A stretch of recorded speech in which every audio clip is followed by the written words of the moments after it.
The star charts were wrong again. Commander Sarah Chen stared at the holographic display floating above the Shadow Falls Bridge, watching as the quantum sensors adjusted their readings of the surrounding space. The void between stars had never been truly empty, but humanity's latest breakthrough in quantum field manipulation had revealed just how full it really was. Streams of dark matter, twisted knots in space-time, and countless other phenomena that their instruments couldn't even categorize yet. All invisible to conventional sensors, but blazingly obvious to the Shadow Falls quantum array. Another gravity eddy at bearing 347, reported Lieutenant Maya Putil from her station. That makes 17 in this sector alone. No wonder the Kelvaxi charts are useless here. Sarah nodded, absently running her fingers through her short black hair.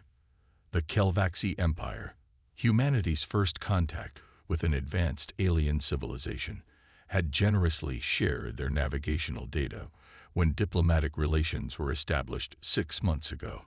It hadn't taken long for Earth's analysts to realize that the data was deliberately incomplete, missing crucial details that would have given humanity access to the faster trade routes. The Kelvaxi hadn't even bothered to hide their contempt. Your species barely understands basic gravimetric engineering. Their ambassador had sneered during the last diplomatic summit. Why waste time sharing advanced astronomical data with primitives who can't possibly make use of it? Sarah allowed herself a small smile. The Kelvaxi, for all their supposed superiority, were about to learn a harsh lesson about underestimating humanity. The Shadowfall wasn't just a ship, it was a testament to human ingenuity, a vessel that broke half a dozen immutable laws of physics before breakfast. "Commander," called out Dr. James Morrison, the ship's chief physicist, from his station near the quantum core monitors. "The new sensor calibrations are complete. We're picking up something interesting." Sarah moved to his station, studying the complex patterns shifting across his displays. The quantum core hummed softly beneath their feet, its crystalline matrix processing information in ways that would have seemed impossible just a decade ago. "Define interesting, Doctor." "See these interference patterns?" Morrison pointed to a series of overlapping waves in the quantum field. "They're artificial. Someone's trying very hard to hide something big out here." Sarah's eyes narrowed. They were deep in what the Kelvaxi claimed was empty space, a sector they had declared off-limits to human ships due to dangerous navigational hazards. The Shadowfall's mission was to chart the real dangers and determine what the Kelvaxi were hiding. It seemed they were about to find out. "Full stealth protocols," Sarah ordered. The bridge lights dimmed as the ship's quantum field generators spun up to full power. The Shadowfall didn't just hide from sensors. It literally shifted partially out of normal spacetime, becoming something closer to a quantum probability than a solid object. "Multiple contacts," Maya reported, her voice tense with excitement. "Big ones. Looks like, holy shit, it's a fleet. A massive one." The holographic display shifted, revealing what the Kelvaxi had tried so hard to conceal. Dozens of massive warships hung in the void, their angular forms bristling with weapon emplacements. But it was what they were gathered around that made Sarah's breath catch. A massive structure, easily the size of Earth's moon, under construction. "A fortress," Dr. Morrison whispered. "They're building a fortress right on our doorstep." Sarah studied the tactical display, her mind racing. The Kelvaxi's dismissive attitude, their carefully crafted image of benevolent superiority. It had all been a cover. They weren't sharing space with humanity. They were preparing to conquer it. "Download everything," she ordered. "Every scrap of data our sensors can grab. And prepare a quantum burst transmission to Fleet Command. The Kelvaxi want to think we're primitive. Fine. Let them keep thinking that. But Command needs to know what we're really dealing with." As her crew worked, Sarah watched the alien fleet through the quantum sensors.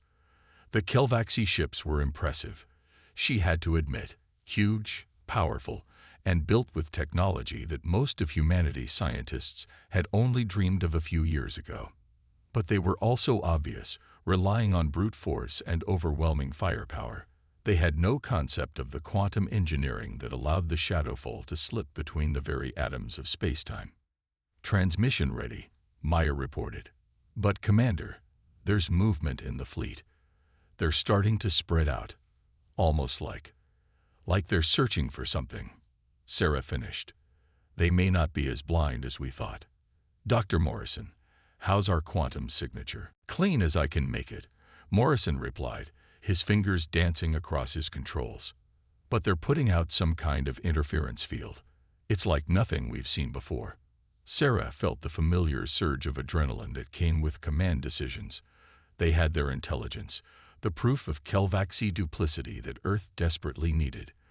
But if they were detected here, in prohibited space, it would give the Kelvaxi all the excuse they needed to start their war early. "Send the burst," she ordered. "Then plot us a course out of here. Something creative, Dr. Morrison. Show me what all those quantum gravity eddies can do for us." The quantum burst transmission was undetectable by conventional means, another primitive human innovation that the Kelvaxi hadn't bothered to consider.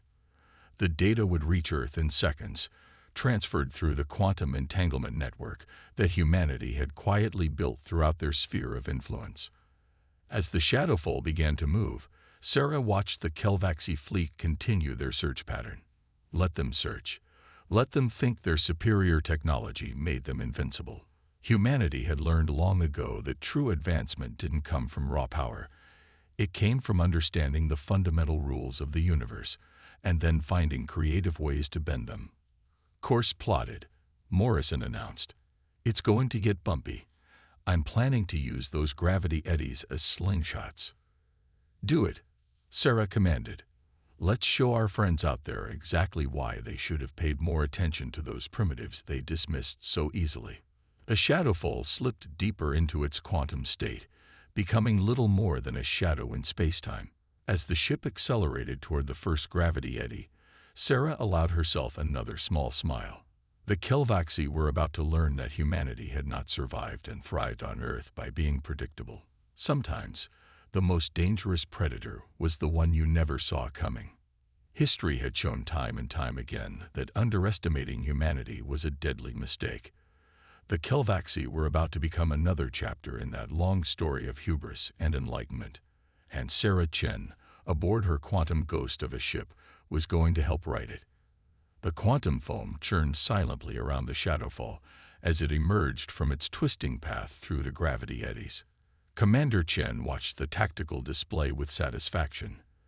The Kelvaxi fleet was now light hours behind them, still searching the sector where they'd first detected an anomaly.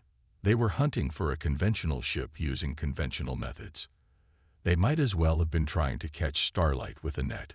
"Status report," she called out, keeping her voice steady despite the lingering adrenaline from their escape. "Quantum core stable at 60%, Dr. Morrison reported from his station.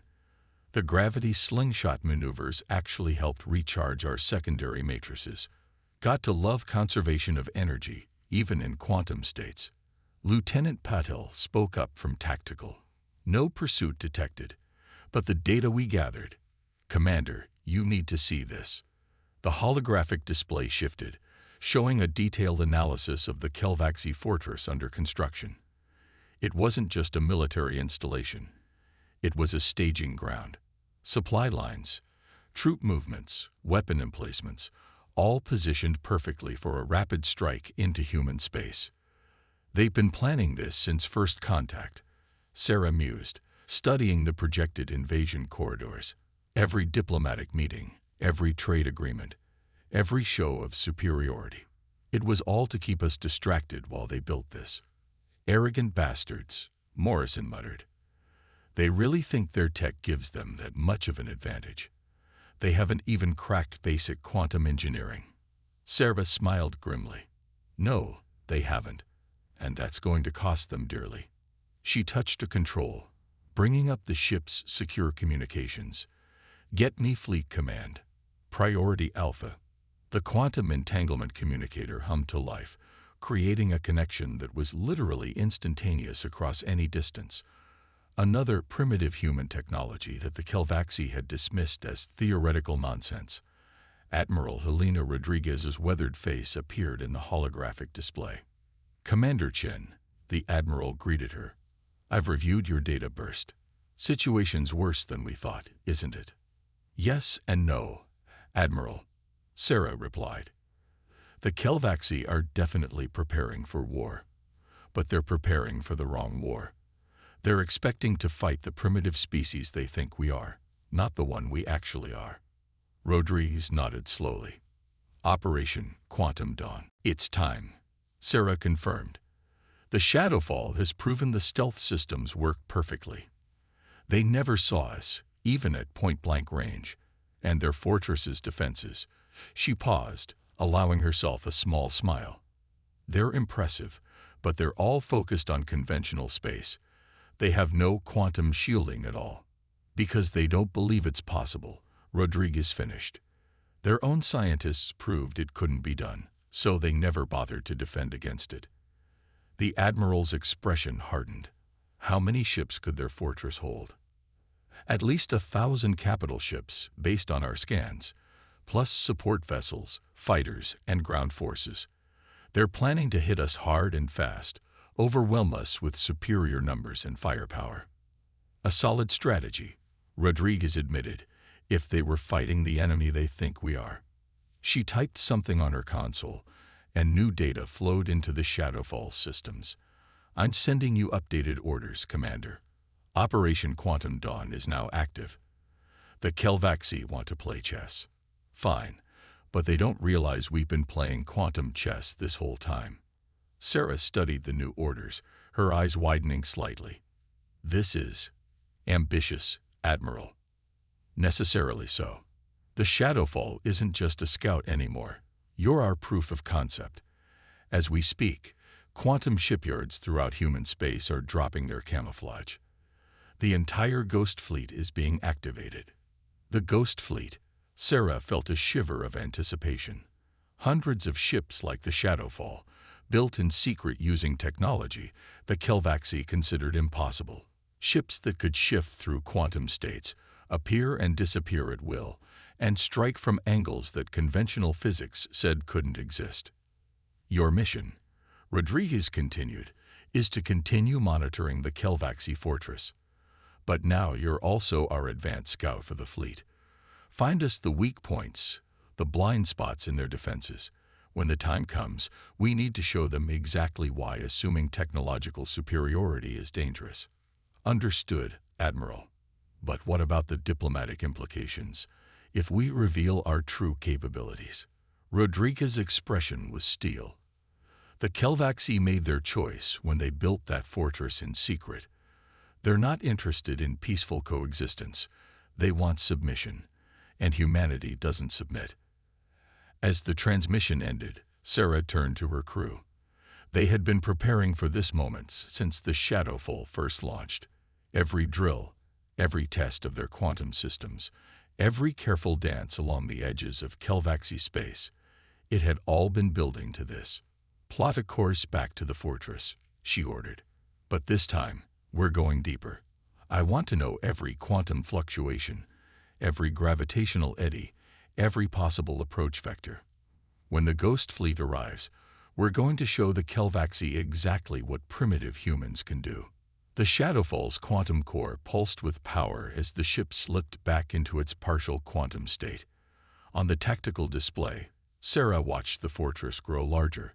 The Kelvaxi ships still patrolled in their precise patterns, their sensors sweeping space for threats they couldn't even comprehend. "They call us primitive," Sarah said softly, "because we don't build our ships as big as theirs, because we don't have their energy weapons or their shield technology." They never stopped to ask why we weren't worried about our supposed inferiority. Morrison chuckled from his station. "Pride comes before a quantum fall." "Exactly." Sarah watched as the Shadowfall ghosted past another Kelvaxi patrol. "They're about to learn that humanity's greatest strength isn't our technology. It's our ability to think beyond the impossible." The quantum core hummed softly as they approached the fortress, its crystalline matrix processing information in ways that the Kelvaxi had declared impossible. Soon, They would learn just how wrong they had been. And Sarah Chen, commanding her quantum ghost of a ship, would have a front-row seat to their education. The attack on New Haven Colony was exactly what humanity had been waiting for. Commander Sarah Chen stood on the Shadow Falls Bridge, watching through quantum sensors as the Galactic fleet emerged from hyperspace above humanity's outermost colony. 12 capital ships, each bristling with weapons that could reduce a city to ash. They had finally shown their hand. Right on schedule, Lieutenant Patel commented, her fingers dancing across the tactical console. They really think this is going to be easy. The Galactic fleet moved into attack formation, their ships spreading out to surround the seemingly defenseless colony. New Haven was supposed to be protected by nothing more than a handful of outdated defense platforms, technology the Galactic had deemed acceptable for humanity to possess. Incoming transmission, Morrison reported.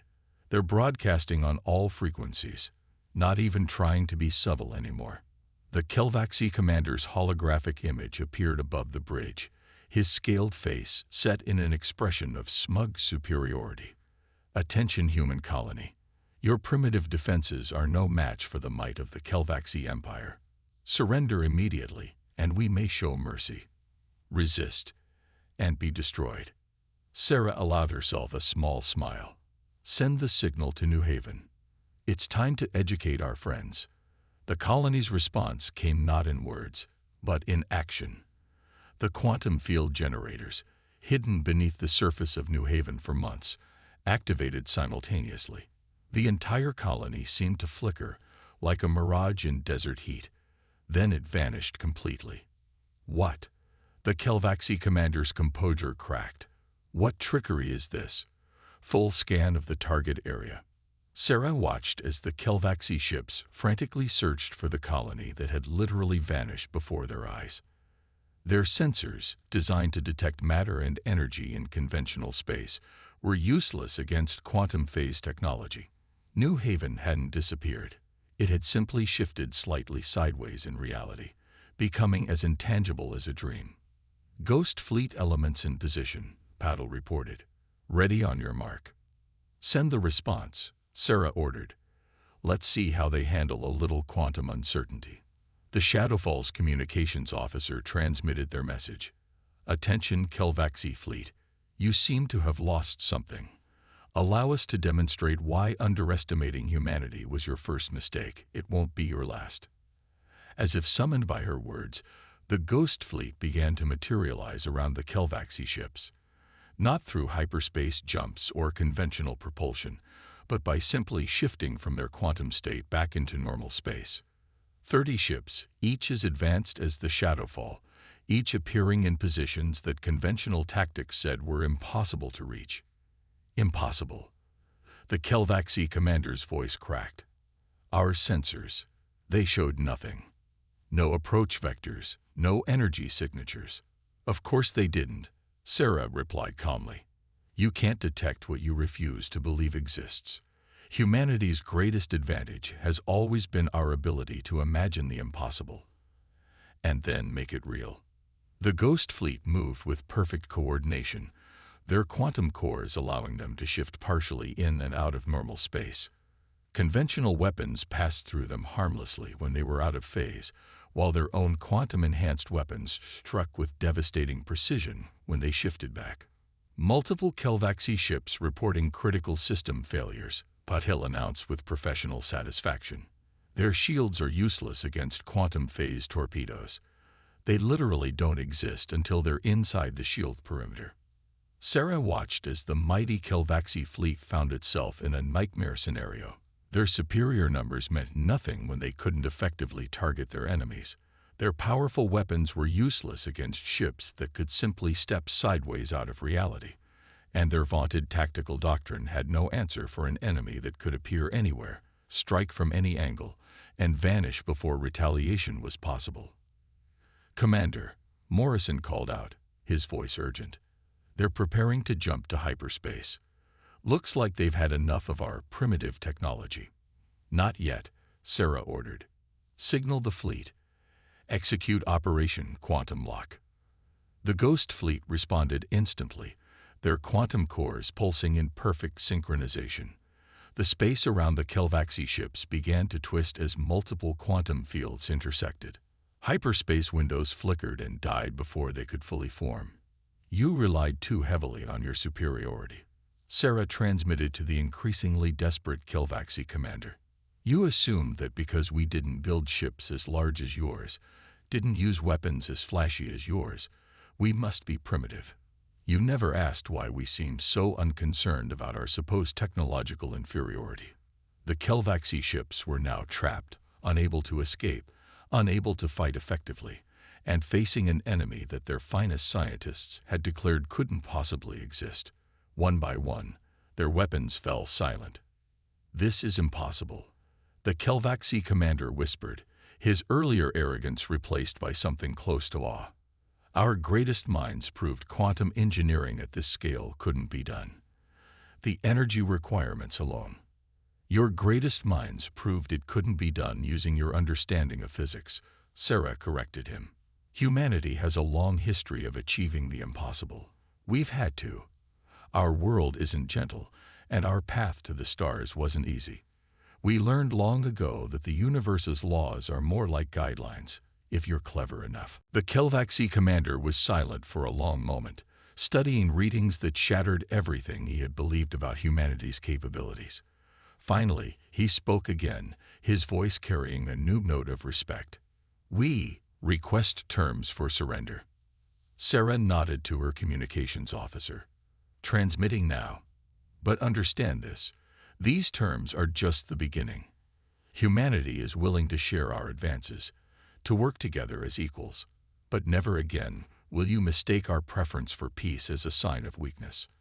As the surrender negotiations began, Sarah looked out at the starfield, now rippling with quantum distortions from the Ghost Fleet's presence.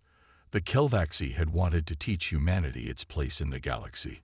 Instead, they had learned a lesson as old as Earth itself. Never underestimate a species that had survived everything its homeworld could throw at it and emerged stronger for the experience. The Galactic flagship's bridge looked different in surrender. Commander Sarah Chen noted the subtle signs of defeat as she materialized directly onto their command deck. The slumped shoulders of the crew, the dimmed tactical displays, the way their eyes widened at her sudden quantum-shifted appearance. The shadowfall hung in space nearby, visible through the flagship's viewport, a constant reminder of how thoroughly humanity had shattered their preconceptions. High Commander Vextal, the leader of the defeated Galactic fleet, stood rigid at his command station. His scaled skin had taken on a paler shade of blue, a sign of stress in his species. "Commander Chen, your ability to simply appear on our bridge despite our shields is yet another impossibility we must accept." "Impossibility is a matter of perspective, High Commander," Sarah replied, noting how the Galactic bridge crew flinched at her casual dismissal of their most advanced defensive technology. "Your scientists declared quantum engineering impossible because they approached it from a single angle. Humanity learned long ago that sometimes you have to turn the problem upside down to find the solution." Vextal's facial scales rippled, their equivalent of a bitter smile. "And now we must turn our understanding of the galaxy upside down. Your quantum technologies, they violate everything we thought we knew about physics." "No," Sarah corrected, moving to the flagship's main tactical display.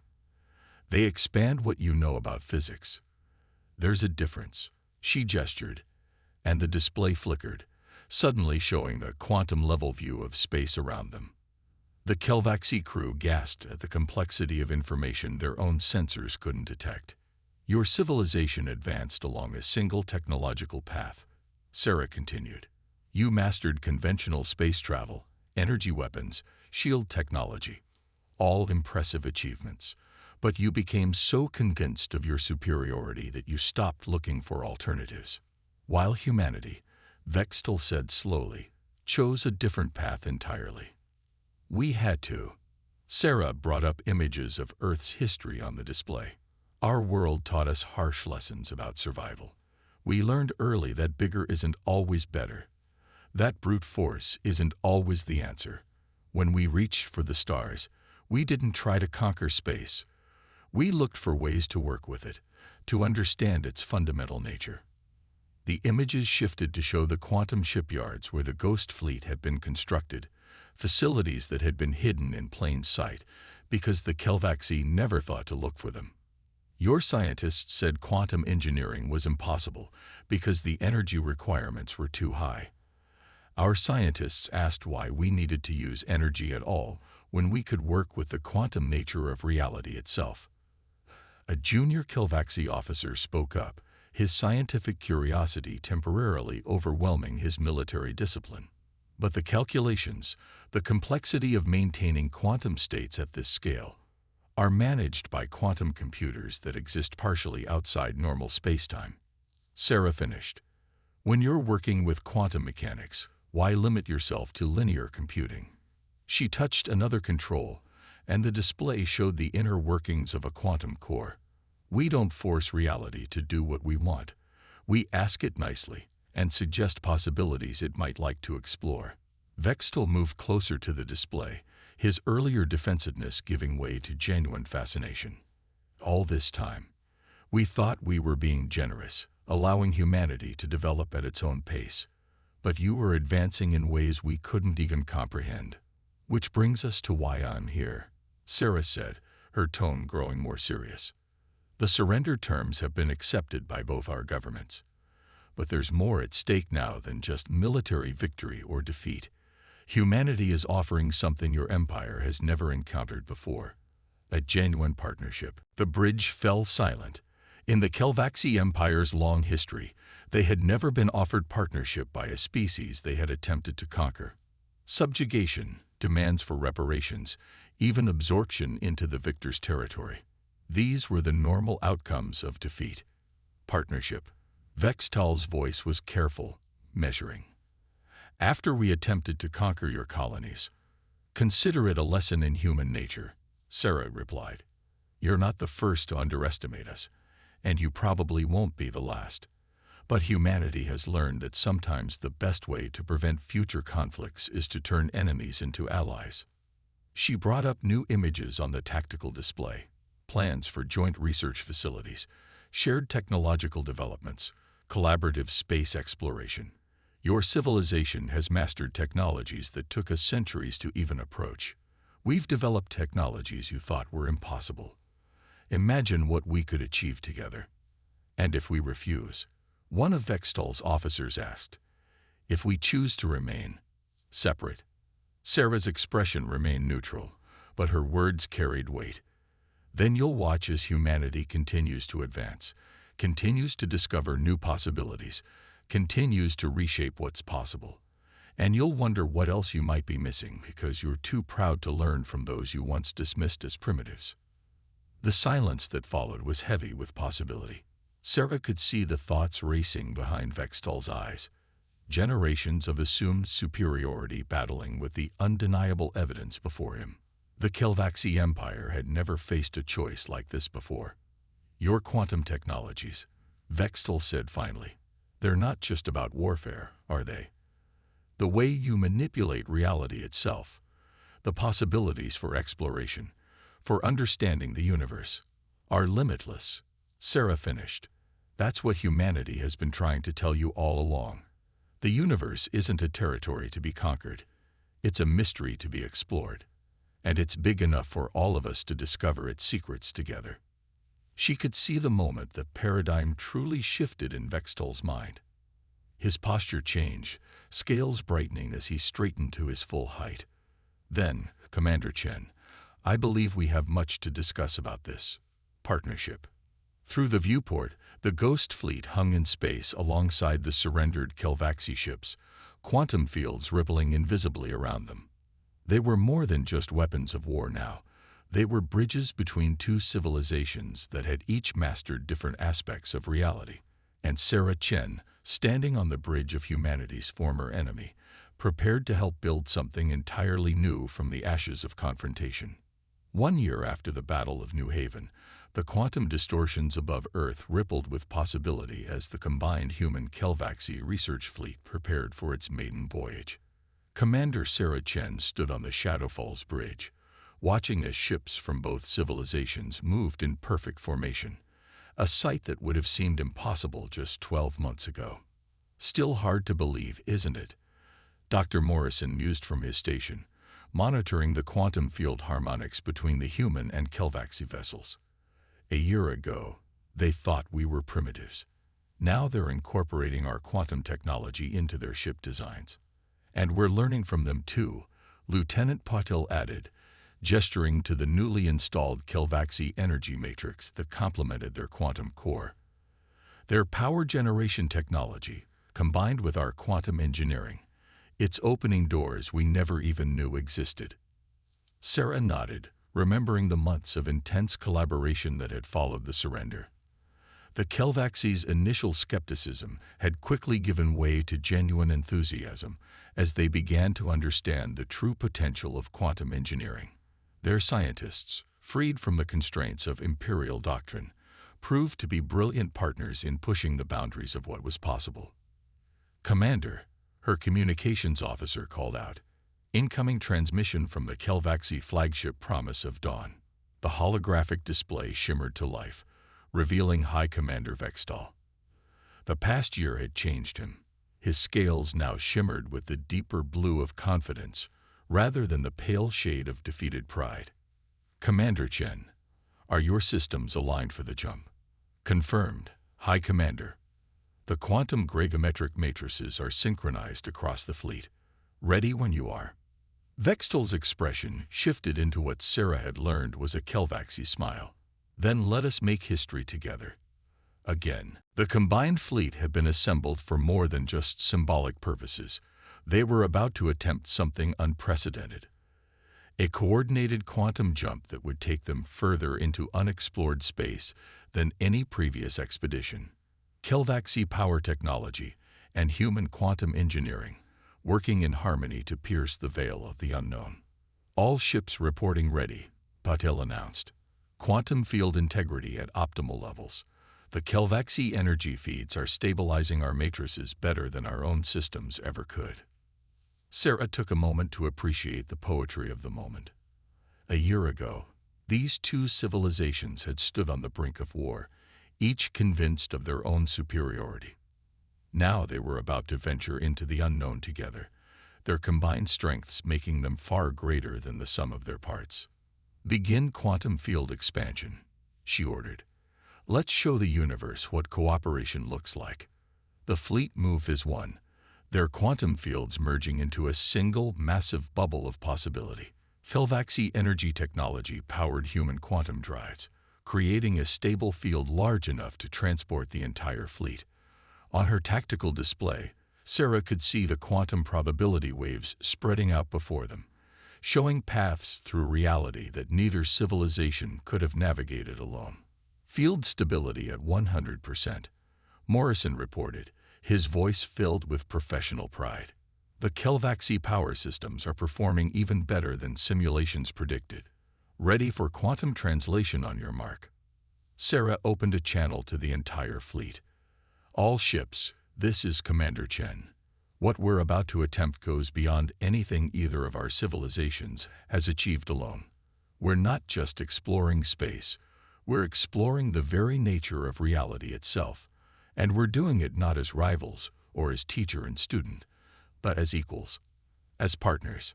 She paused, looking out at the assembled ships, the sleek, quantum-shifted forms of human vessels alongside the powerful, energy-wrapped hulls of Kelvaxi craft. "A year ago, we showed the galaxy that humanity was more than we appeared to be. Today, we prove that the same is true of our capacity for cooperation and mutual understanding."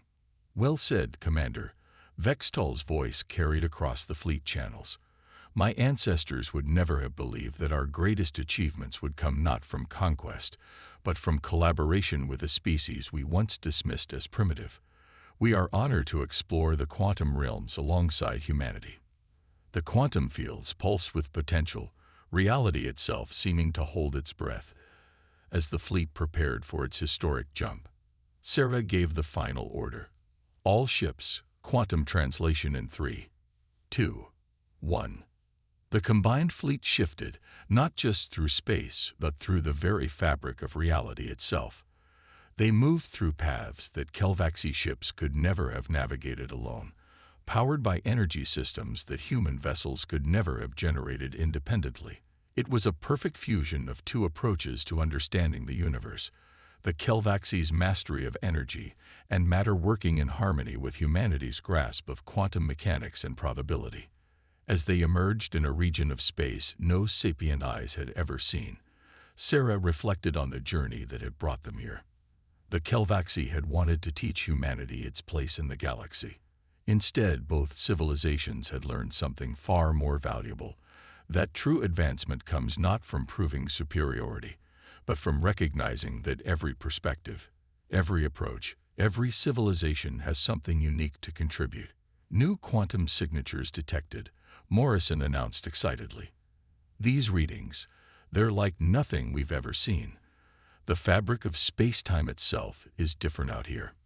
Confirmed, came the voice of the Kelvaxi science officer from the promise of dawn. Our energy sensors are detecting phenomena that defy our previous understanding of physics.